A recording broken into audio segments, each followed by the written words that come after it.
Tak membaca belum hari ini. Jom ke perpustakaan. Tak rugi menambah ilmu.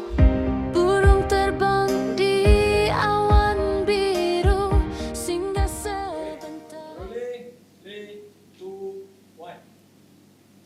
1. Aina. Hai, kita digandingkan ya bersama hari ni. Jarang-jarang berlaku. Tu jarang berlaku. Baiklah, Assalamualaikum warahmatullahi taala wabarakatuh. Salam sejahtera.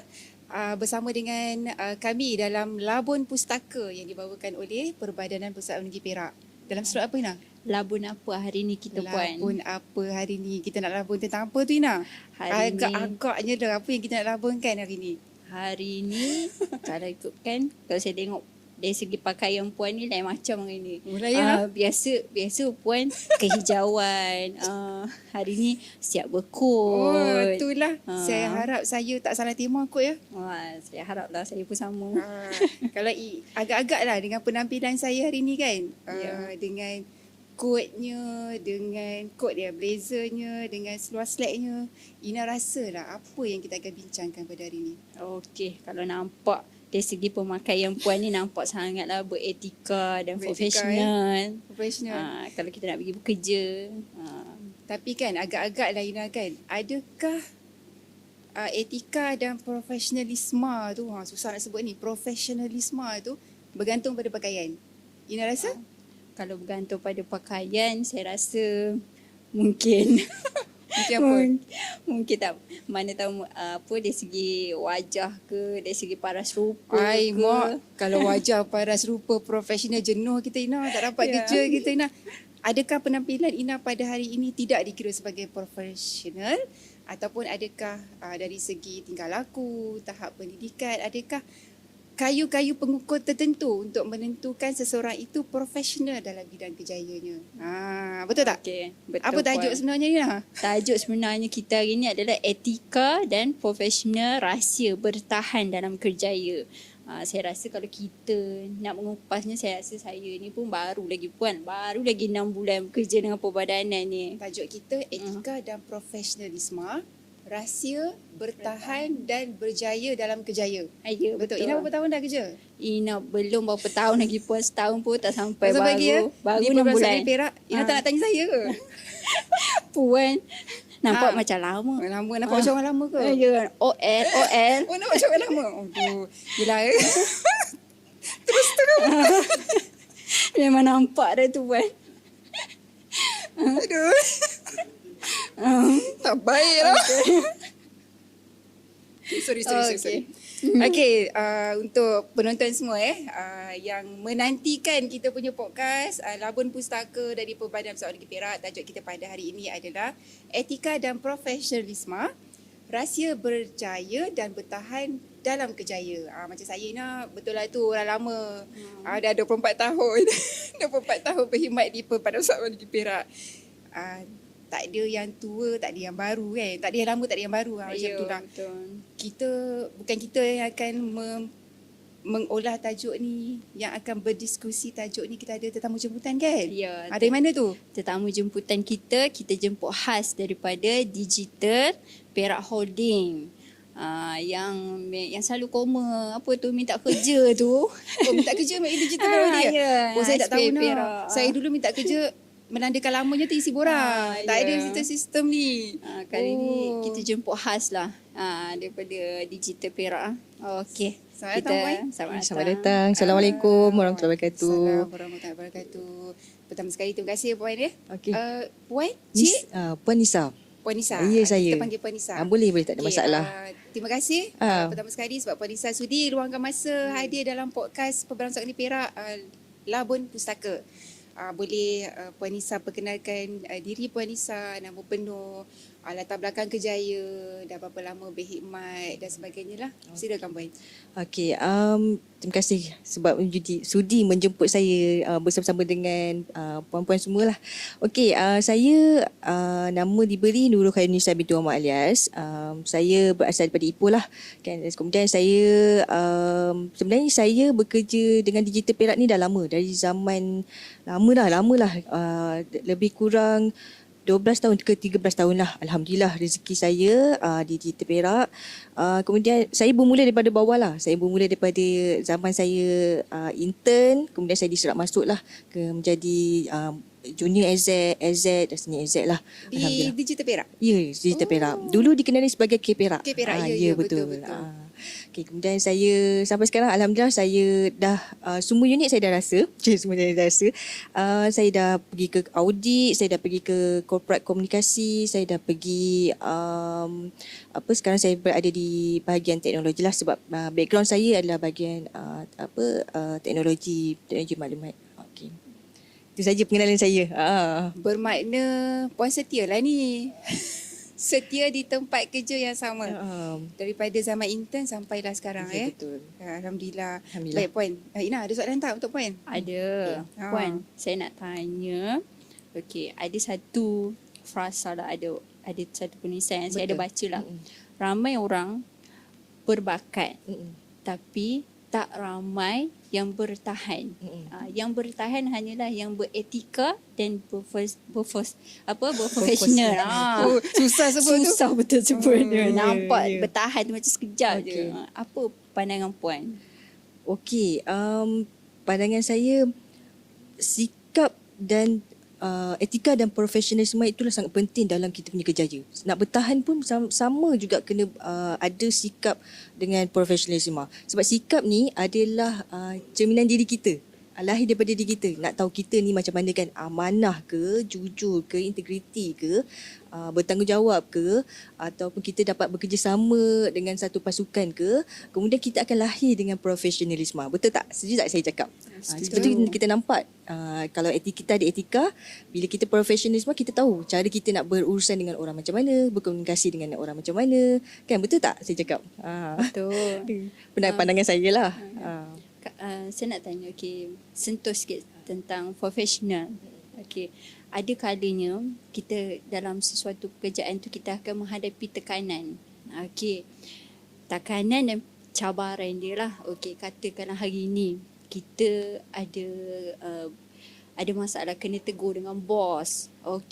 Tiba-tiba esok harinya kita kena naik kereta dengan dia pergi meeting yang sama. Macam mana tu? Semalam dah kena marah dah ni dengan bos. Esoknya tiba-tiba naik kereta dengan dia kena pergi meeting. Macam mana tu Puan? Ni situasi sebenar apa ni?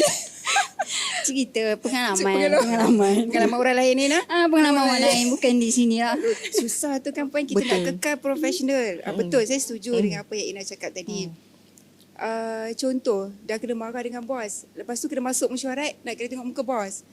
Macam mana kita nak ada ubah daripada rasa tak profesional tu kepada profesional. Macam itulah Puan. Saya pun pengalaman sama juga. Okey, pernah juga mengalami juga. Tapi sebenarnya apa-apa pun walaupun kita kena marah sekali dengan bos, kita kena nilai dulu dengan diri kita. Saya faham kan bila kita marah tu kita akan down. Kita akan rasa macam kenapa bos macam ni, kenapa bos macam ni. Tapi yang kita sekejap je. Manusia kita akan terasa juga, tambah-tambah kita perempuan. Perempuan jadi ambil makin masa yang lama untuk kita nak nak heal kan, nak healing kan. Jadi nak tak nak macam saya, apa yang saya buat, saya suka bila kena marah, saya duduk dulu dekat meja saya fikir dulu. Saya buat salah ke tak? Kadang-kadang bos kita tegur kita sebab untuk kebaikan kita. Sebab bila fikir kan macam okey tak apa, ambil je masa, kita pergi buat kerja kita macam-masa. Besoknya kita akan berjumpa dengan bos. Macam kita dah rasa macam okey bos, saya memang biasa akan jumpa bos. Saya akan cakap bos, saya minta maaf lah sebab saya rasa saya bersalah semalam. Saya rasa saya akan perbaiki dengan apa yang bos cakap tu. InsyaAllah yang tu bos tak nak, dia bukan nak mendown kita tau sebenarnya. Bos sebenarnya nak kita majukan diri, dia nak staff dia lebih baik daripada dia. Kadang-kadang lah kan, kadang-kadang bos kita ni macam tak apalah, anak buah kita ni dia dah buat kerja banyak, tapi apa-apa pun dia juga kena belajar kesilapan. Itu kita kena, nak tak nak kita kena ambil benda tu as positif. Kita kena ambil benda tu macam tak apalah, kali ni dia buat salah, InsyaAllah bila akan datang kita tahu dah kesalahan ni kita akan repeat balik benda yang sama. Okay. Dia sebenarnya point bos tu dia nak kita upgrade. Ya, betul. Upgrade Itu pun diri sebabnya bos tak kira lah bos di peringkat atasan, pertengahan. Sebab kita ada level-level bos kan. Semua tu ada sasaran yang dia kena kejar, yang dia kena capai. Dan dia Betul, tak betul. boleh buat seorang diri. Betul. Dia perlukan sokongan daripada anak-anak buah Betul, dia saya setuju untuk tu, memastikan sasaran bahagian unit tercapai, bahagian tercapai, jabatan tercapai. Betul. Tapi kadang-kadang anak buah ni tak faham Puan. Kadang- Susah. Betul. Macam mana tu? Itulah kita Macam nak- mana pula Puan? Kita pula. Macam mana pula yang bos-bos ni nak ubah persepsi anak buah tu sama-sama seiring dengan hala tuju kita dan jabatan dan macam mana kita nak bertindak profesional dengan anak buah supaya kita pun tak ada rasa yelah kita ni kadang-kadang bos ni dia ada kena menilai anak buah. Betul. Kadang-kadang dia kena ada ulasan dia perlu bagi untuk anak-anak buah kan supaya dia tu bersikap profesional. Macam mana baik? Okey, kalau kalau kita environment kita lah kan, macam tu kita macam mana kita nak bersikap profesional dengan anak buah pun kena bersikap profesional dengan bos juga. Okey, kalau saya dengan tim saya, anak buah saya kan, saya akan minta diorang kalau saya ada salah, kita berjumpa. Itu memang salah satu, memang kita kena bagi tahu dekat anak-anak buah kita, kita bagi tahu yang kita ada sasaran KPI yang perlu kita capai untuk tahun ni. Sebagai contoh, okey, kita nak tak nak kita kena sentiasa. Kalau saya akan sentiasa follow up dengan anak buah saya supaya diorang okey ke tak, diorang faham ke tak apa yang dia nak, apa yang kita nak. Kalau tak, kita akan berdiskus balik apa yang dia tak faham, apa yang tak, kan. Jadi bila kita duduk dalam satu meja, kita face to face dengan bos kita, rasa tak ada masalah untuk anak-anak buah faham. Kita terangkan balik semula apa yang kehendak yang pengurusan nak, apa yang kehendak yang bos kita nak, kan, untuk capai yang, tapi masih dalam keadaan yang respect lah. Tak perlu macam kadang-kadang setengah tu bila kita nak suka bos kita kan, suka update dekat social media. Perasan tak? Kalau saya biasanya social media, ya, itu sebenarnya diri kita juga, sikap kita juga. Dia impact dia berbalik pada Ya, diri betul, kita impact balik pada kita sendiri. Betul, Persepsi betul. orang yang baca tu macam mana, persepsi orang orang yang kenapa dia terhadap kita punya syarikat, unit kita macam mana. Jadi nak tak nak kita sebagai bos ke, kita sebagai anak buah ke, apa-apa pun kalau tidak puas hati ataupun kita perlu berbincang. Itu yang bagi saya pentinglah untuk kita bersembang. Memang anggap bos pun sebagai kawan kita, tapi tak semestinya kita tak hormat dia. Macam tu. Okey, Puan, sentuh yang Puan sebut media sosial tadi lah. Okey. Status, staff, upload status apa Ya, semua. betul. Okey. Saya nak tanya Puan, macam mana Puan mengatasi sekiranya menerima, katakanlah hari ni semalam Puan ada baca tentang status tersebut lah, staff tersebut. Bila Puan dah baca status tu dan dah tersebar dah kat seluruh unit lah, mestilah kalau kita punya office, orang ni buat status ni, orang buat status ni. Okey, macam mana Puan mengatasi dan atau Puan mengawal ke, ataupun Puan jumpa dia ke, ataupun Puan just macam ignore saja staff tu. Lantaklah dia nak buat status ke apa ke, aku buat kerja aku. Macam tu. Okey, saya ambil pendekatan memang akan berjumpa lah dengan staff saya, tanya ada apa masalah ke. Sebabnya nak tak nak pun kita kena tahu, kalau mungkin staff tu burn out kan, dia pun tak tahu, tiba-tiba kita marah dia, mungkin dia rasa macam kita tak hargai dia. So saya akan berjumpa dengan dia, pendekatan dengan face to face. Kita faham, kita kena memahami, kita tak berada di tempat dia, tapi kita jumpa dia untuk kita tahu apa masalah dia yang dia hadapi kan. Saya tanya dia kenapa perlu upload kepada social media kan. So kalau nak tak nak pun dia biasanya apa-apa pun saya akan bercerita apa impact yang akan berlaku, apa persepsi orang pada dia. So bila dia faham, kita tahu masalahnya, lepas tu saya akan ignore je lah kan, anggap macam benda tu macam tak apalah, kesalahan dia kan. So kita dah tegur tu, itu yang penting lah yang bagi saya. Apa ni sebenarnya bila kita sama-sama, bila kita baca ada yang meluahkan ketidakpuasan kat media sosial ni sebenarnya dia berbalik pada kita yang post Betul, tu betul. tau. Dia menunjukkan image kita Betul. sebenarnya.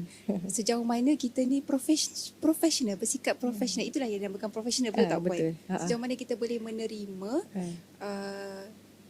sesuatu perkara sama ada negatif atau positif tu secara profesional, secara dengan berlapang dada. Tapi kan Puan, kita ni dah jauh pergi kepada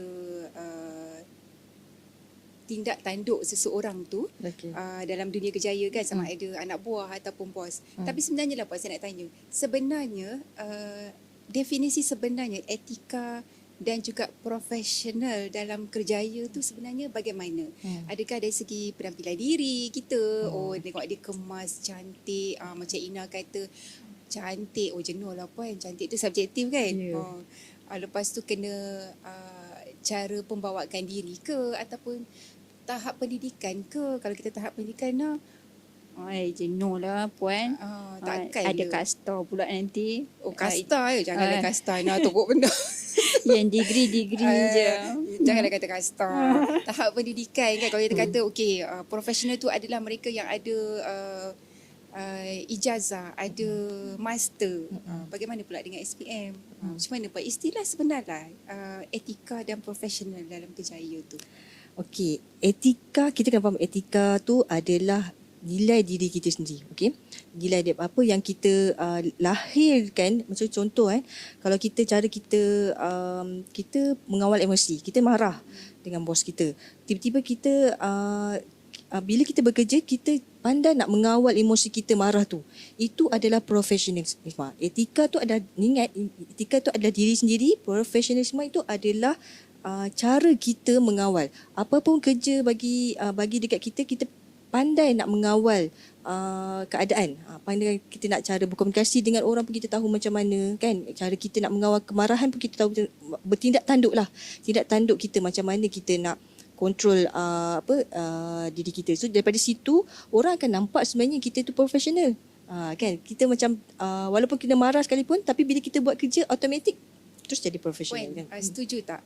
Tak semestinya tahap pendidikan tu setinggi langit, tapi ada istilah kau tak profesional. Betul. Kan? Betul. Sebab apa yang Puan cakap tadi, saya dapat rasa lah. Saya dapat di sini bahawa etika tu adalah sebenarnya nilai-nilai yang ada dalam diri kita. Betul. Kan? Adabnya, betul. sopan santunnya, bagaimana seseorang itu tak kira dia bos tertinggi ataupun pekerja yang paling rendah, tapi bagaimana dia beradab, bagaimana dia menghormati orang lain. Betul. Dengan nilai empatinya. Betul, saya simpatinya. setuju tu. Memang Kan? sangat-sangat setuju. Itulah melambang Kan? kita. Itulah sebenarnya nilai. Walaupun baru masuk kerja, jangan sombong. Tahu Ya nak? Puan, dia tahu. Berani. Betul tak Puan? Betul. Kadang-kadang ni kita masuk sikit. Gen apa sekarang ni nak? Gen Z. Gen Z. Gen Z ni dengan Gen kita ni nak kata OL tadi, sebab ada pegawai tu dia suka sangat cakap saya OL. Puan, dia berbeza kan? Puan pun perasan kan? Orang-orang yang Gen Z ni, dia, saya tak tahulah, betulkan saya kalau saya salah. Ya. Kadang-kadang nilai-nilainya tu kurang. Kau nampak pegawai-pegawai senior tu main laju je menonong. Kadang-kadang pegawai senior ni terasa, Puan. Pekerja-pekerja senior tu terasa. Tegur, betul tak Puan? Betul. Tegur. Assalamualaikum, makcik, pakcik. Tak boleh lah. Tak boleh kan Puan, sebab dalam dunia kerjaya Betul. kita tak boleh memakcikkan dan mempakcikkan betul. seseorang tu kan. Betul. Kita kena panggil puan, tuan, cik. Betul. Tanda kita hormat dia. Maksudnya itu adalah nilai lah. Ya, Ya, Puan. pesan kat kawan-kawan tu. Dan profesionalnya tu pula bagaimana kita menunjukkan. Betul Puan? Betul. Sikap kita. Sikap Bagaimana kita kita. react. Betul. Betul kan? Betul. Bagaimana kita bereaksi dengan apa yang berlaku. Betul Puan? Betul. Setuju. Walaupun saya setuju yang tu. Walaupun kita tak boleh panggil pakcik, even kita gerak badan pun tak boleh tau sebenarnya. Kalau katakan kita nak bergurau, maksudnya kalau bergurau dengan, contoh saya bergurau kan. Kalau katakan bergurau tu, kalau nak tunjuk perut kita besar kan. Kita tak boleh macam ni tahu sebenarnya. Itu memang itu bukan adab. So kalau kita Dia memang macam body shaming ke? ya body shaming, tak boleh juga. Itu memang tak beradab lah, tak beretika lah, tak berprofesional lah. Kalau kita bergurau sekalipun dekat tempat kerja kita kena ada adab yang betul kan. Betul. Macam bertepuk tampar, tiba-tiba tegur. Melampau. Tapi sesama jenis tak apa kot. Tak apa. Tak apa. Benar jenis jangan, bahaya. Bahaya, betul, itu sangat bahaya. Bahaya. Sensitif tu. Betul. Tak kena jaga. Betul. Apa tu macam saya lah kan Puan. Bukan saya lah. Kita ni kalau macam ada rasa terkejut sikit dengan bos kan, saya selalu fikir balik, kita nak reverse psychology balik. Okey, itu adalah bos kau. Itu adalah pemimpin tertinggi kau. Betul. Okey, kau tak ada hak pun sebenarnya, sebab kita ni, saya selalu fikir sebab saya ni adalah pekerja. Saya tak ada hak pun nak okey, dia masam, aku masam. Dia tak tegur, aku tak tegur. Dia buat muka, aku buat muka, tak boleh. Kita itulah pada saya itulah sejauh mana kita profesionalnya, di mana okey tak apa kalau bos kita mungkin hari tu dia bad mood, assalamualaikum puan, boleh kan? Betul, saya setuju. Saya pun selalu buat macam tu. Saya setuju, saya selalu buat macam tu sebab kita tak tahu tiba-tiba mungkin bos kena marah dengan pihak bos besar kan, management ke, nak tak nak pun kita pun kalau apa-apa pun nak bertanya, assalamualaikum bos, free tak, saya ada nak berjumpa. Beradab sikit dengan bos kita. Walaupun mukanya masa bercuka Walaupun muka kan, masa betul, kita terpaksa juga sebab itu adalah bos kita. Jangan pula aku mengutuk bos tu. betul. Soalan seterusnya nak? Tadi ada banyak soalan ni. Okey, soalan saya lah. Okey, sekarang ni kita teknologi lah sekarang ni, kita masuk pada bab teknologi, AI. Okey, ada yang saya baca lah dekat dalam akhbar. Okey, suatu masa nanti pekerjaan kita akan digantikan oleh AI. Tapi ada satu frasa yang AI tak boleh ganti kita sebagai manusia, iaitu humanity, kemanusiaan, berperi kemanusiaan. Apa pendapat puan tentang tu? Sebenarnya kita kena ingat teknologi AI ni adalah peralatan. Dia hanya membantu kita membuat kerja ataupun memudahkan kerja-kerja kita. Tapi dia bukan manusia. Dia tak ada etika, dia tak ada profesionalisme. Dia hanya teknologi AI. Saya bagi contoh lah. Kita dulu nak mohon pekerjaan guna manual. Sekarang nak mohon pekerjaan kita guna online. Betul tak? Online. So sistem dia akan, teknologi lah saya anggap teknologi tu bila dia akan bagi tahu mana pemohon yang lebih baik, yang memang mengikut kriteria kita. Tetapi dia hanya boleh bagi cadangan saja. Tapi dia tak boleh bagi macam okey tak apalah ambil ni. Kita juga masih perlukan manusia untuk menilai pemohon tersebut. Macam itulah kita ada temu deka, betul tak? Kan. Itulah kita dapat situ, kita tengok situ ada pemohon tu ada etika ataupun tak kan, berprofesional semua ke tak kan. Lepas tu kita nak tanya soalan pun senang. Jadi itu bezanya dia bukan nak menggantikan manusia lah teknologi AI ni. Dia hanya membantu kita membuat kerja. Betul tak? Kira mempercepatkan dia lah. mempercepatkan membuat kerja, memudahkan kerja. Memudahkan kita. Walau bagaimanapun arahan tu tak datang daripada kita. Betul. Sebab dia bukannya tahu apa yang kita nak. Betul. Salah kita bagi arahan, salah lah dia betul. Betul kan kalau contoh sekarang guna AI chatbot kan, nak dekat website kan. Bila dia takkan dia tiba-tiba dia tahu kalau nak berjumpa dengan pegawai macam mana kan. Kalau kita nak berjumpa waktu operasi macam mana, mesti kita suapkan dia dengan maklumat, dengan data-data, betul tak? Barulah dia akan bagi tahu dekat pengguna-pengguna untuk maklumat-maklumat yang kita suapkan dia tu. Okey. Jangan risaulah Ina. AI tu tak menggantikan kita. Mana nak tahu. Tapi kita kena lebih bijak daripada Betul. AI tu. Kita kena Kalau bijak. tak, dia manipulasi kita dah. Betul, saya setuju tu. Memang betul. Tapi kan puan, ni saya share lah ya.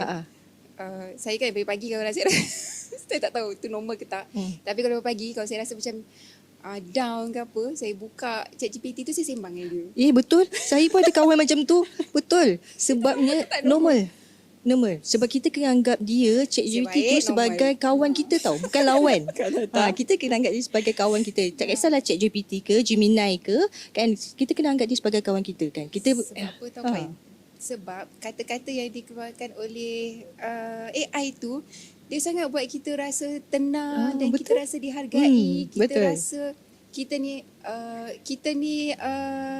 someone lah, bermakna lah. Maksud kita rasa bersemangat lah. Adalah tips-tips yang dibagi. Betul. Bersemangat. Selalu berdiskusi lah. Tak selalu. Sebab ada kawan saya sampai gaduh dengan ChatGPT tu sebab dia salah buat bagi perbincangan. info kot. Buat perbincangan kan. Bila sampai dalam kereta tu macam dia bercakap dengan siapa? Dia cakap dengan kawal ChatGPT. jugalah kot, Tapi ya. kena kawal juga Nanti apa pun. Tak bercampur dengan orang pula. Betul. Kan? Tapi sekali-sekali saya cuba jugalah. Oh tenang rupanya. Ada orang yang prihatin.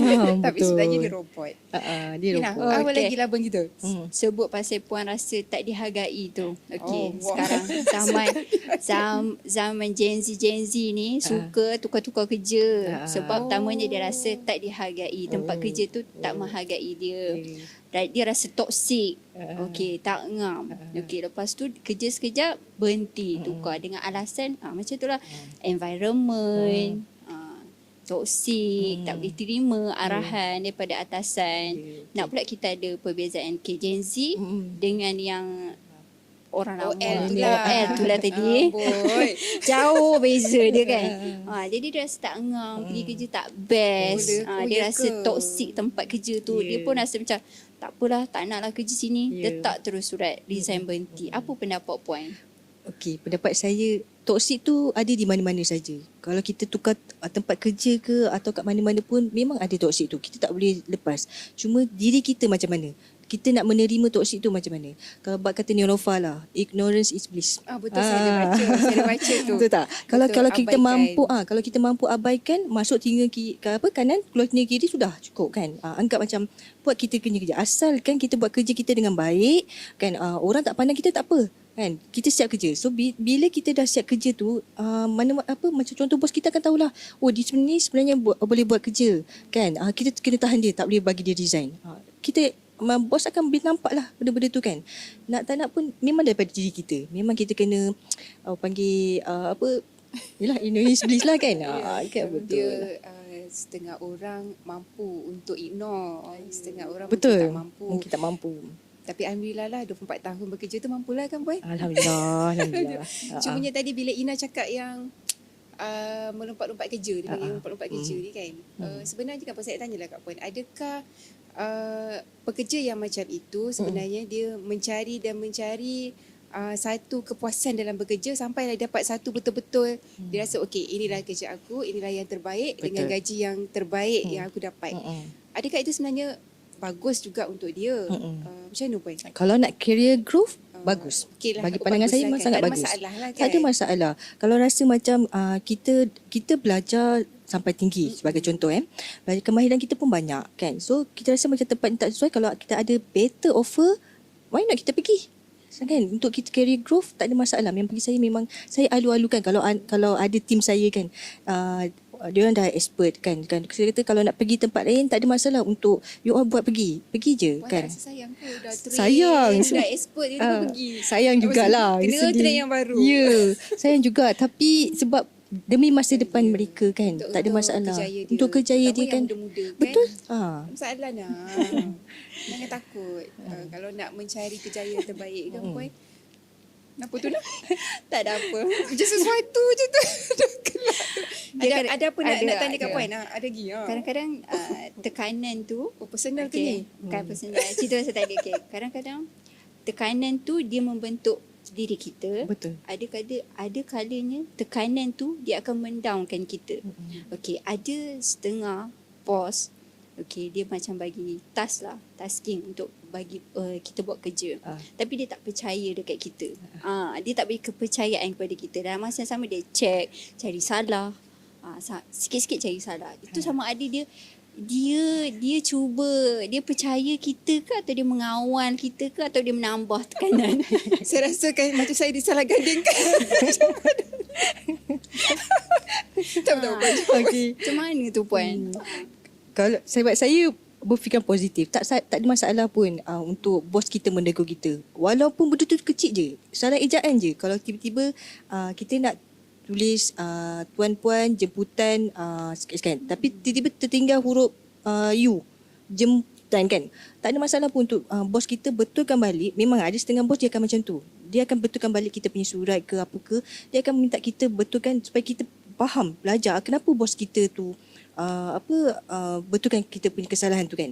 Tak ada masalah untuk walaupun kita rasa tertekan, anggaplah ini macam positif lah kan. Anggap positif untuk kita upgrade kita punya, untuk betulkan kesalahan kita. Lama-lama dia akan faham kenapa bos kita dia buat macam tu Dia kan. ada bos yang cerewet. Betul, ada bos yang cerewet. Tapi sebenarnya cerewet dia tu yelah puan, kalau salah ejaan kita nak hantar contoh, nak hantar ke pejabat serta kerajaan di Perak, takkan mencemarkan image Ya, jabatan. betul. Kerja perpustakaan ejaan besar. Betul. Betul bang, betul. Itu saya Betul. sokong 100%. 100% Betul puan, berani. Berani dia cakap betul. Berani dia cakap tak betul. Tak, sebenarnya tak tahulah kan puan, tapi kalau bos-bos tu membetulkan, itu sebenarnya kebaikan untuk kita juga. Betul. Terima je, saya ni pun puan banyak kali surat saya hantar kena betul balik. Lepas tu hantar ada lagi salah ejaan betul. Itu menunjukkan kecuaian saya sendiri. Betul. Betul tak? Betul. Kita kena mengaku. Janganlah ego. Aku rasa dah buat betul dan ni ada je salah. Tak boleh lah macam tu.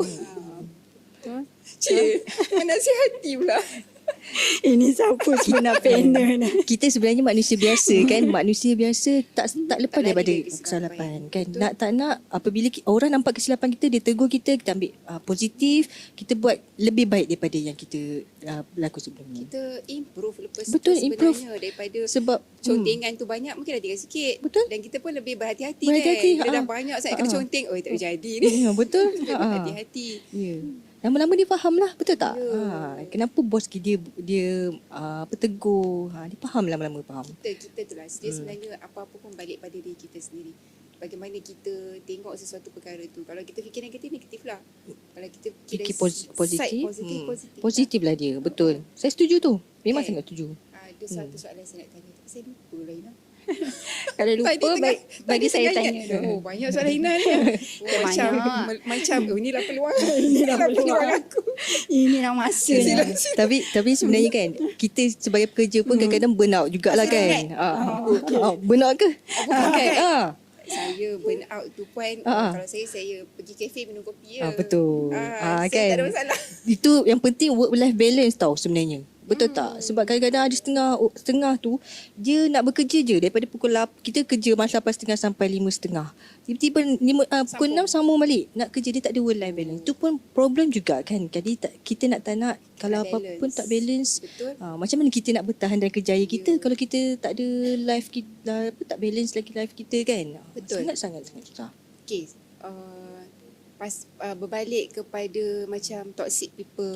Kan biasanya orang akan cakap environment bekerja ni ada toxic people lah. Itu betul. Ada orang negatif lah. Tapi cuma satu je point. Betul. Saya rasa puan pun setuju. Di mana-mana tempat kerja pun akan ada. Kita tak puas hati. Macam saya unit A tak puas hati dengan puan. Unit B kan contoh. Saya tak puas hati dengan ketua puan. Tapi at the end, kita perlu bekerjasama betul. juga untuk satu-satu tugasan. Dekat situlah saya rasa puan, kita kena tolak semua rasa yang tak puas hati Betul, tu betul. supaya kita back to professional. Betul. Saya memang setuju. sebab memang kita Kan? biasa pengalaman. Biasa nak tak nak pun kita memang kembali pada profesional kita kan. Kita kena nak, kalau tidak kan macam mana kita nak bekerjasama. Memang ambil masa. Perasaan tu nak marah tu tolak ke tepi. Tak ada kan. Jadi kita nak menjayakan satu program terutama kalau nak bekerjasama kan. Tolak ke tepi. Yang tu yang kita cari yang priority yang mana? Yang utama. Yang utama kita adalah nak menyelesaikan projek ke kerja ke walaupun kita bekerjasama dengan dia. Tolak perasaan tu, tolak tepi lah. Lepas habis program, lepas habis projek kan dikerjasama dengan dia, habis lah kan. Dia ketepilah siapa nak tegur dulu, siapa tak nak tegur dulu. Ketepilah rasa ego tu, ketepilah rasa Betul. macam kalau aku, kenapa pula aku yang nak kena pergi jumpa dia kan. Betul. Tapi at the end kena. Semua balik pada diri sendirilah. Betul. Balik pada diri Balik sendiri. pada diri sendiri Betul. kan. Mana saya? Nah, silakan. Saya ada soalan Okey. lagi tu. Saya nak tanya puan. Okey. Okey, saya ni pengalaman kerja tak dah lama, baru 6 bulan dalam perbadanan ni. Jadi saya nak tanyalah rahsia puan bertahan bekerja dengan Digital Perak ni selama apa, bagi saya satu perkataan ke atau apa yang bolehlah bagi semangat lah untuk Gen Z ni bertahan, jangan sekejap-sekejap berhenti. Kenapa nak tak tanya saya? Ah. Saya OL dalam perbadanan. Yalah, kita tanya yang luar Ya, lah. silakan, Rahsia dia. silakan, Puan. Saya 18 tahun. saya amalkan pertama saya amalkan sabarlah kan, nak berjaya, nak bertahan, nak apa-apa pun sama, kita kena banyak bersabar kan. Bersabar walaupun bos marah kita, memang positif lah, kita akan cakap tak apalah, bos marah ni anggaplah ini adalah untuk kita nak menaikkan skill kita, nak membetulkan kesalahan kita supaya nak menjadi lebih baik. So pertama memang sabar. Kemudian saya biasanya saya akan buat kerja, saya bertanggungjawab atas kerja saya kan, biasa untuk jaya kan. Walaupun bos bagi kerja kita banyak sekalipun, kita dapat siapkan kerja tu dalam masa yang sekejap. Maksudnya bos tahu kita ni boleh buat benda tu kan. Jadi itu memang salah satu, memang dah letak tanggungjawab kita, sabar, tanggungjawab, dan kita akan rasa macam bos hargai kita. Itu memang saya selalu, and then saya selalu berjumpa dengan bos lah. Alhamdulillah kan, bos saya pun saya tak ada dah nak kata tak baik, dia semua baik. Alhamdulillah, dia menerima kita, menerima pandangan kita, menerima apa saja masalah. Kalau ada masalah, kalau dia nampak kita ada masalah, dia akan panggil kita, kenapa ada masalah ke tak kan. Di situ kita akan ceritalah kita ada masalah. Kalau dia boleh bagi solution dekat kita, kita kan ambil benda tu as nasihat kita. Macam saya anggap umpama keluarga lah, second keluarga. Itu memang kita, bagi saya lah kan, bagi saya itu salah satu rahsia kerjaya saya, kenapa masih bertahan kan. Kalau ada toksik tu memang saya ambil pendekatan. Ada tak Puan toksik? Biasa je. Ada ketidakpuasan semua tu ada lah. Ada, takkan tak ada kan, mesti adanya. Tapi saya anggap benda tu ignorant is bliss. Waktu balik rumah, cuti minggu, kita buat kita enjoy lah kan. Jadi tak adalah, benda tu akan lupalah kan. Jadi sabar tu penting Dapat kan. bos yang baik, Alhamdulillah. Alhamdulillah, Itu rezeki, betul. Kalau sebaliknya, itu adalah ujian untuk Ujian kita. menguatkan diri. Betul. Betul tak Puan? Betul, saya setuju tu. Nak ujian tu untuk jadi kita lebih baik lah. Faham Puan. Baik. Lagi? Ada. Saya bagi peluang. Saya Puan yang nak tanya. Okey Puan. Okey, sepanjang Puan lah, sebab saya tengok Puan daripada unit teknologi lah, sistem. Okey, macam mana Puan membahagikan tugas mengikut mengikut dia punya skop kerja Puan. Macam Puan tahu, okey, yang A ni boleh buat kerja, yang B ni dia ada sertifikat tu, sertifikat sistem, tapi dia tak berapa mahir. Sedangkan yang A ni dia tak ada sertifikat sistem tapi dia boleh buat. Okey, macam mana Puan mengendalikan situasi tu? Nanti yang B ni cakap, saya ada sistem tapi Puan tak bagi pun saya handle task ni. Macam tu. Macam mana Puan handle? Yang tu sebenarnya berbalik pada kita lah, kepercayaan. Kepercayaan. Sebagai seorang kita ada dua tim. Okey, kita ada 2 orang staff kan. Seorang staff memang ada sertifikat, seorang lagi staff tak ada sertifikat, dia biasa-biasa saja tapi dia boleh buat kerja. Okay, of course kita sebagai majikan ke ketua ke, memang kita akan pilih nombor 2 juga sebab kita boleh percaya kat dia untuk dia buat kerja sampai habis. Tapi percaya tu kena batas lah, kan ada batasnya jugalah. Jangan percaya 100%. Kalau dia boleh mampu buat, kita percaya 100% tu, alhamdulillah, rezeki jugalah kan. Kalau yang mana yang kaki tangan satu lagi, bukan dia tak bagus, dia bagus, cuma kita perlu mungkin kita akan tegur dia untuk lebih untuk bekerja balik lah, sebab nak bina kepercayaan dekat orang tu bukan senang kan. So bila ada yang staff yang kita boleh percaya, kita memang akan bagi kat dia. Memang tak ada masalah. Adil ke kalau si A ni je yang kau kena buat ni, kau kena buat tu, yang si B tu sunyi sepi dengan alasan sebab si A ni boleh buat kerja, dia perform, dia tip top, yang si B ni pula adalah yang tidak cukup pada dia. Tapi 2 orang ni adalah orang yang sama lah. Macam saya, jawatan yang sama, unit yang sama, macam tu contohnya. Macam mana nampak keprofesionalnya di situ? Sedangkan kita membiarkan yang seorang ni tidak seimbang lah. Si A dengan si B tu tidak seimbang dia punya tugasnya. kalau ikutkan macam tu memang tak adil lah kan. Kalau kita nampak memang tak adil lah. Asyik dia je yang kena buat kerja. Asyik saya je yang kena buat Sebab kerja puan, kan. nanti staff tu akan merungut. Betul. Dia pun akan rasa, sampai satu tahap dia pun akan rasa, Dia akan betul tak puan? Dia akan rasa burn out. Sebab kenapa aku ni, kenapa aku je buat kerja. Dengan jawatan sama. Gaji pun sama. Tapi aku. Dia akan merungut. Sebab staff kita kan Ya, ada yang macam tu. Ya betul. Sedangkan kita ni puan, kita rasa, saya tak tahulah. Macam seorang bos tu rasa dia nak kerja tu cepat. Dia nak kerja tu siap. Harapkan si B ni tak dapat-dapat. Si A ni je yang mudah. So dia pergi kat A. Ya betul, sebab maksudnya bos percaya kat si A lah.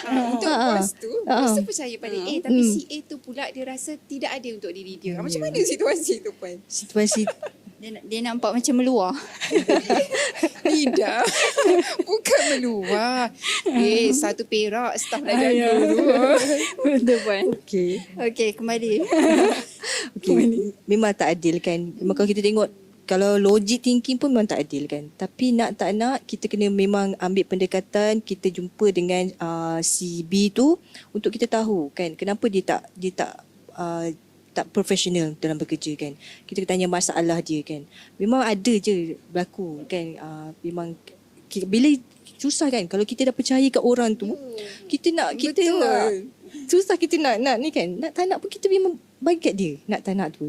Tapi kita yang menerima ni lah yang redha lah kot kan. Sebabnya sebab dia tahu apa dia setengah, dia tahu bos dia memang percaya kat dia. Setengah tu tahu macam tak apalah untuk bos kan. Saya buatlah kan, tak ada masalah. Cuma untuk bos, untuk yang staff CB ni memang kena nak kita nak buat apa, nak tegur dia cara dia pun, nak ubah dia jadi lebih baik, lebih macam si A pun tak boleh juga kan, sebab dia memang sifat dia macam tu. Tapi nak tak kita still kena tegur dia lah. Mungkin ada pendekatan lain kepada CB tu lah kot ya betul. Sebagai seorang ketua supaya si A tu nampak yang CB tu ada lah tindakan-tindakan untuk dia perform. Untuk dia naik. Betul. Tak adalah dia tertinggal. Tertinggal. Kita usaha. Selebihnya naik. pada diri sendiri lah. Betul. Dia dah selesa macam tu, kena fikirlah juga. Gaji yang dia dapat tu Betul. sudah gaji lah pula. Nak tak nak pun balik pada diri sendiri jugalah. Betul. Kan. Tapi kadang-kadang bos kita ni puan, dia tak tunjuk yang dia appreciate kita. Dia tak tunjuk yang dia hargai kita. Tapi melalui tindakan-tindakan tu dia tahu. Naik kereta bersama. Betul. Belanja makan. bersama. Waktu minum, tengah naik kereta tu, waktu minum, kita bawa minum. Nak pergi kedai kopi mana kan. Dia tak cakap sayang Kak Ina. Tak boleh. Dia tak boleh. Tak boleh. Jadi lain pula tu. Tapi kita sebagai pekerja lah, kita boleh menilai. Kadang bos kita nampak je keret, nampak je muka masam. Tapi kita sebenarnya tahu yang sebenarnya dia dah bagi macam-macam peluang dan ruang kan, kepada kita. Kita sendirilah yang nak menafikannya ataupun menerimanya. Saya pun ada pengalaman macam tu juga. Bos dia memang garang. Kawan saya lah garang-garang kan. Apa-apa pun nak pergi meeting, management meeting, mesti bagi dia. Tetapi at the end, dia punya performance tu dia bagi tinggi. Siap bagi hadiah lagi kan. So maksudnya memang bos dia memang tak tunjuk. Tapi dia memang akan menghargailah staff dia tu sebab telah buat macam-macam kan.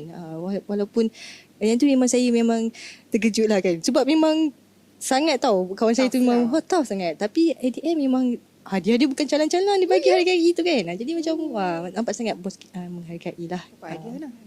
Hadiah tu. Kena claim tu. Boleh. Siapa dah? Nak claim kat siapa? Aduh. Tadi kita dah tanya ke macam nak bertahan dalam bidang kerja tadi? Dah ya. Cuma kita tak tanya bab etika ni. Okey, katakanlah staff puan sebagai pegawai lah, pegawai atasan. Ada staff saya sentuh bab pakaian lah. Paling simple bab pakaian. Ada dari segi biasanya perempuan lah, jantina perempuan pakai pakaian yang agak ketat, agak menjolok mata. Macam mana pendekatan puan untuk tegur dia? Ada setengah kita boleh tegur directly. Ada setengah kita hantar dia pergi kursus ke ataupun lebih kepada kita panggil dalam bilik ke, komunikasi ke. Macam mana puan handle situasi tu? Okay. profesionalisme ni sebenarnya dia tak tengok cara pemakaian kita, betul tak? Dia tengok kita, cara kita bawakan kita. Tapi kalau ada situasi macam ni, memang saya akan yelah, kita kadang-kadang bukan je kita yang nampak, orang lain pun nampak. Dia mencemarkan kita punya bukan unit saja juga lah kan. Jadi nak tak nak kita, memang saya akan ambil pendekatan yang memang tegur, panggillah dia bersemuka kan. Kalau dia masih tak juga tak terima teguran kan, kita beli je lah hadiah. Dia pakai baju baju yang tak ketat kan, bagi blouse yang besar ke, itu macam makluman untuk dia lah untuk kan. Tapi yang memang saya memang suka, kalau saya suka face to face kan, kita nak tahu apa masalah dia kan, kenapa dia macam ni. Mungkin dia ingat tak ada masalah untuk berpakaian macam tu kan. Tapi dia kena ingat kita ada peraturan kerja kan. Peraturan kerja nak pakai macam ni kan. Jangan menjolok mata. So kita kena remind dia. Nak tak nak pun memang kita cakap dia, kalau apa-apa pun saya nak tegur awak ni secara baik kan. Saya tak nak orang mengata awak juga, tak nak mengata unit kita juga kan, supaya persepsi kat awak ni sangat orang pandang tinggi lah kan. Tak nak orang pandang rendah pada awak kan. So saya belikan awak hadiah. So itulah hadiahnya. Itu pendekatan saya lah. Okay. Nak panggil bersemuka tu memerlukan kuatan yang tinggi. Tinggi betul. Nak panggil, nak bagi tahu macam ni memerlukan satu betul. keberanian dan kekuatan yang sangat tinggi, sebab tak kena gaya puan, salah tegur, melenting. Betul. Betul kan? Betul. Tapi kalau saya dengan tim saya, memang saya anggap mereka macam kawan-kawan kita lah kan, adik-adik kita muda-muda kan. Tapi jaga batas. Kita mesti, dia kena tahu hormat kita sebagai ketua. Batas macam mana yang puan jaga tu? Batas tu maksudnya dari segi kalau batas pergaulan, of course lah pergaulan tak lelaki perempuan. Maksudnya batas pegawai dengan anak buah. Ya, dia mesti tahu. Mesti saya akan anggap saya sebagai pegawai awak kan, saya nak tegur awak macam ni. So dia akan terimalah teguran dia. Walaupun teguran tu kecil je. Cakap janganlah macam ni kan. Nanti orang kata apa. So kita anggap dia so dia akan terima. Alhamdulillah lah sekarang ni saya punya tim alhamdulillah sangat diorang sangat menerima teguran kita kan. Walaupun dah puan dengan tim yang baru ni, dalam yang sekarang ni, alhamdulillah dalam 5 tahun 6 tahun. Ya. Alhamdulillah. Okay. Yena, soalan lagi no? Soalan lagi. Okey. Ke puan nak tanya soalan kat kami? Saya nak tanya. Pasaran kerjaya tahun 2026. Cabaran dia. Cabaran dia. Apa dia? Pandangan saya, cabaran kerjaya pada tahun 2026 ni ialah kepatasan, perubahan dengan berlaku dengan cepat. Sebabnya kalau kita tengok dari segi teknologi berubah dengan begitu cepat kan, sampai kita sebagai pekerja tak sempat nak adapt, kemudian berubah teknologi baru kan, nak menyesuaikan diri dengan teknologi yang sedia ada, tiba-tiba datangkan teknologi baru kan. So tak sempat, itu yang salah satu cabaran yang besar lah. Kemudian bila teknologi berubah, keperluan industri berubah, keperluan majikan pun berubah. Jadi peranan kita sebagai pekerja pun berubah kan, betul tak? Ya, betul puan. Dulu kemahiran kita boleh guna 10 tahun, 20 tahun, 30 tahun. Tapi sekarang satu kemahiran boleh guna 2-3 tahun je sebab dengan teknologi baru. Betul tak? Sangat cepat. Sangat cepat. So OL ni lah terpaksa lah mengejar teknologi tu. Biasa saya akan kacau pegawai sistem lah. OL. Tapi selagi mana kita nak belajar. Betul. Jangan pula kita bersikap tak apalah, biarlah orang baru je betul. yang tahu kan. Jangan bersikap zon selesa. Zon selesa tu sangat berisiko tau. Ya. Kita nak belajar, kita tak nak tolak perubahan baru tu sangat-sangat berisiko. Sebab nanti ketinggalan, sebab teknologi ni dia memang trend. Tapi dia bukan fashion tau. Ke fashion, dia 2-3 tahun dah habiskan. Trend teknologi ni dia semakin setiap tahun dia berubah menjadi lebih baik, lebih banyak lagi perubahan yang baru kan. Jadi nak tak nak pun kita memang kena ikut teknologi tu. Follow. Ya. Kena follow Rapat. Tapi Betul. yelah puan, dia agak lambat sikit. Betul lambat kan? sikit. Dia macam kena kacau-kacau, betul. kena kacau-kacau staff sikit nak bagi faham. Janji ada keinginan Ada untuk keinginan untuk belajar. Dia kadang-kadang sebut sentuh pasal zon selesa. Kadang-kadang OL ni dia Dia rasa dia rasa tahun Betul depan lah, saya salah partner. tahun depan dah nak pencen dah. Tak payahlah belajar sistem ni. Biar je lah. Macam mana tu Puan? Macam mana pandangan Puan? Saya pilih mengabaikan. Saya kongsi pengalaman lah kan. Saya berjumpa dengan seorang ni lah kan. Seorang yang saya respect lah kan. Walaupun dia dah umur 60 plus, 60 lebih kan. 60 lebih tetapi dia tetap mengambil kursus-kursus. Walaupun saya rasa macam saya tak pernah belajar tapi dia bila dia bercerita dengan saya rasa macam teruja sangat. Saya memang sangat respect kalau macam nak tak nak walaupun kita dah pencen pun kita tetap kena belajar juga. Kena tahu jugalah benda-benda perkara baru. Betul tak? Ya, saya setuju. Tapi betul macam Ina cakap tu sebab ada yang mana dah yelah lagi beberapa tahun nak pencen.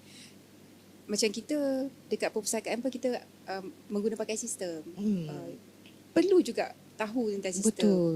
Cumanya pun macam mana kita nak approach tu. Nak approach OL ya. Nak approach OL ni supaya bersikap terbuka untuk belajar. Kan nak paksa kita tak seronok. Kita nak paksa staff nanti mulalah tak menerima dengan hati yang terbuka. Sebab yang menggunakannya tu adalah kaki tangan juga. Kita sediakan tapi yang melaksanakan benda tu adalah kaki tangan. Dia Pendekatannya tu Puan. Maklumlah sensitif lebih. Ya, saya faham sebab kadang-kadang ni diorang macam Ayolah takut ego kan. Satu ego. Tak nak belajar lah walaupun junior kita pandai menggunakan sistem tapi kita senior dah tak pakai. Kita pakai manual kan. Nak tak nak pun ego tu lah yang ni. Ego yang memainkan kan. Sebab tu dia tak nak ikut perkembangan teknologi, tak nak ikut, tak nak belajar, rasa macam bebanan. Tu red flag tau sebenarnya. Betul tak? Red flag. Tahu apa Puan nanti yang Obila orang baru ni dia akan rasa dia panggil saya OS, saya panggil dia Obi.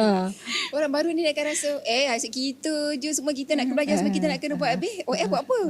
Macam tu kan. Sebab kat sesuatu unit tu ada orang lama ada orang baru. Betul. Itulah masalah. Dekatan approach bos boleh tak kita bawa pergi belajar dunia teknologi, pergi pergi tengok lawatan ke kan, supaya nampak kenapa perlu kita nak belajar teknologi ni kan. Lepas tu pergi training banyak, YouTube banyak. Tak apa, walaupun orang lama ke orang baru ke, kita kena anggap kita kena belajar. Pendekatannya orang baru sabarlah ajar orang lama. Sabarlah. Macam kita nak ajar mak kita guna Maybank to you lah kan. Maybank to you kan. Kan. Kena sabarlah kan nak berguna. Kan insya-Allah lama-lama nanti mereka akan faham kenapa penggunaan teknologi ni begitu penting pada masa kini kan. Kalau kita memang ketinggalan lah. Kadang-kadang dia bagi alasan macam ni. Orang baru kita nak idea baru. Orang lama dah lama dah pakai idea ni. Jadi orang baru kita nak idea baru. Betul lah. Fresh. Macam mana? Tapi itu betul kan Puan? Betul. Sebab kita perlukan idea-idea baru. Idea baru. Kalau tunggu daripada orang lama nanti Koma kata asyik itu. Bagilah idea baru supaya ada perubahan. Ya betul. Betul tak, Pentingnya orang baru juga. Penting orang baru. Sebab orang lama biasanya memang ikut tradisional kan. Kalau orang baru dia tahu dah yang macam ni macam tu. Utama sekali Gen Z lah. Diorang cepat. Dan idea-idea diorang pun lain daripada betul, lain selagi tidak melanggar peraturan dan etika lah. Tapi macam orang lama tadi, selagi berkhidmat, walaupun masih berbaki setahun ke 2 selagi berkhidmat, kena belajar. Betul, kena belajar. Kena jalankan tugas dan tanggungjawab tu. Betul. Kena terima perubahan. Ya, betul. Tak nak. Cumanya kepada yang baru tu kena bersabar je lah. Sebab orang lama mata dah tak nampak. Betul. Nak tekan tu mana ni. Okay. Macam tu lah. Kena cakap jugalah kenapa kena belajar teknologi. Dulu memanglah betul kan kita guna nak mohon jawatan ke nak record maklumat data ke guna typewriter. Biasa typewriter. Tapi bila teknologi daripada typewriter pergi ke komputer besar pergi ke komputer yang monitor nipis tu, kan kita kena ceritalah kat dia kenapa perlunya kita menerima perubahan tu kan. So nak tak nak pun kena belajar jugalah. Apa pun kadang dia orang ni takut. Kan tertakut salah tekan dah kena marah dengan pegawai sistem. Sekarang terdelete dah kena marah. Pegawai sistem orang baru. Hobi. Tak sabar. Kan? Ya betul. Yang penting komunikasi tu penting. Betul. Tapi Komunikasi. saya rasa orang sistem takut kan. Dia memang marah. Bukan nak backup. Lupa Lupa pula lah kita punya tetamu ni. Dia bukan marah. Dia Pegawai sistem. dia mulut je bising. Tapi Tapi dia buat sebenarnya juga. dia buat juga. Dia memang ada perasaan juga. Perasaan nak tolong. Ya. Betul. Masing-masing ada struggle masing-masing. Ya, lah. betul. Orang sistem pun mana nak tahan nasib mengajar benda yang sama 2-3 kali. Ya, ada soalan terakhir lah. Betul lah cakap siapa tadi? Su tadi tu ya. Kita punya urus dia, kita akan sedar 45 minit tu berlalu. Ya, betul. Ada soalan lagi? Ke tak nak habis? Yang last, Oh, untuk last. akhir sekali. terakhir. Okey, saya nak Puan bagi satu kata-kata lah. Kata-kata kepada kata-kata tentang tajuk kita ni, etika dan profesionalisme ni. Rahsia bertahan dalam kerjaya ni. Apa ulasan daripada Puan lah?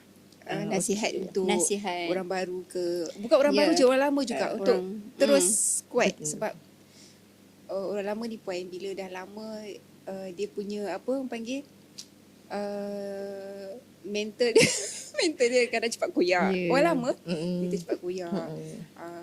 Nak ada jugalah untuk orang baru dan orang lama macam mana dia terus kekal bertahan, dan yang paling penting sihat. Sihat tubuh badan, sihat mental untuk dia teruskan kerja dia, sebab kerja sekarang bukannya mudah. Kerja sekarang sangat mencabar. Betul. Saya setuju tu. Kalau dari segi kita nak burn out ataupun mana-mana, kalau saya nak bagi nasihat pun, kadang-kadang saya pun bukan pakai nasihat, tapi pengalaman saya kalau rasa burn out, kita cuba cari hobi baru.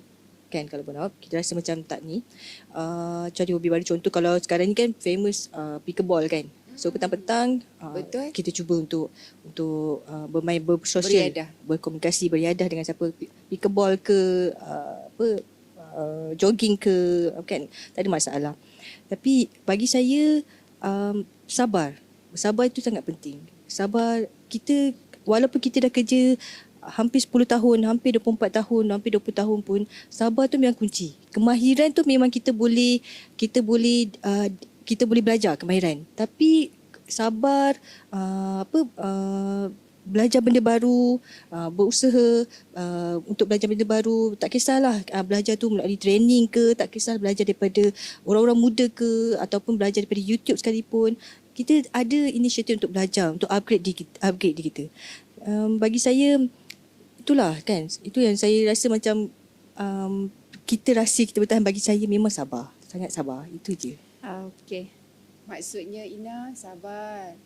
Dalam apa jua keadaan, bos Ina berletih ke, membebel ke, sabar. Ya Puan. Ya. Sabar tu separuh Daripada iman, ya. Sabar itu sukar, tapi mudah bagi yang percaya. Ya, Kan, betul. Puan? Betul, setuju tu. Sabar, apa-apa pun sabar. Lepas tu melaksanakan tugas sebaik mungkin. Betul. Dan sentiasa belajar untuk upgrade diri. Betul. Sebab macam kita tadilah di zon selesa. Di zon selesa duduk, tak ada nak buat sesuatu yang baru. Ya. Kan, tak ada inisiatif untuk belajar dan buat sesuatu yang baru. baru. Apa pun sabar. Okey. Dan yang penting sekali etika lah. Oh, Etika diri kita. betul. Kita rasa tanggungjawab kan. Rasa bertanggungjawab terhadap apa-apa yang kita dah buat. Kita tak payah biarlah orang tak tengok kita buat kerja ke, tak buat kerja ke. Janji kita tahu kita buat kerja tu dengan ikhlas, kan, dengan rasa bertanggungjawab. Secara automatik kita akan jadi profesionalisme lah. Sebab orang tahu dah, orang dah nampak dah, oh dia ni boleh buat kerja. So nak tak nak, sabar, etika, profesionalisme tu sangat-sangat penting dalam nak bertahan dalam dunia kerjaya kita. Sebenarnya kan Puan, apa yang kita bincangkan selama hampir 45 minit kot ya. Ya. betul. Etika dan profesionalisme tu orang akan nampak. Orang akan nampak kita. orang tengok CA ni sangat beretika, sangat profesional, dan orang mudah untuk mendekati dengan dia, untuk berurusan dengan Betul. dia. Dan dengan etika dan profesionalisme dia tu juga dia mampu bertahan untuk bekerja dalam satu tempoh yang panjang. Sehinggalah dia bersatu. Betul. Setuju Ina? Setuju Puan. Muda lagi kan, Ya. baru 28, panjang lagi, nak 56. Jauh lagi. Jauh lagi. Sabar. Ya. Okay, ada lagi? Tak ada, itu je Puan. So Puan, terima kasih banyak-banyak Puan Nisa. Puan Nisa Ya. terima kasih banyak-banyak Puan Nurul Khairul Nisa binti Muhammad Alias dari Digital Perak. Kerana sudi bersama dengan kita dalam Labun Pustaka. Apa nama segmennya? Labun apa kita hari ini? Dah settle dah kita punya labun hari ini tentang etika dan profesionalisme. Rahsia berjaya Bertahan dalam bertahan kejayaan. dalam kejayaan. OL. Ya. Lambat sikit. Okey. Okey. Terima kasih daripada kita berdua. Saya Wirda dan Ina. Ina. Jumpa lagi. Bye.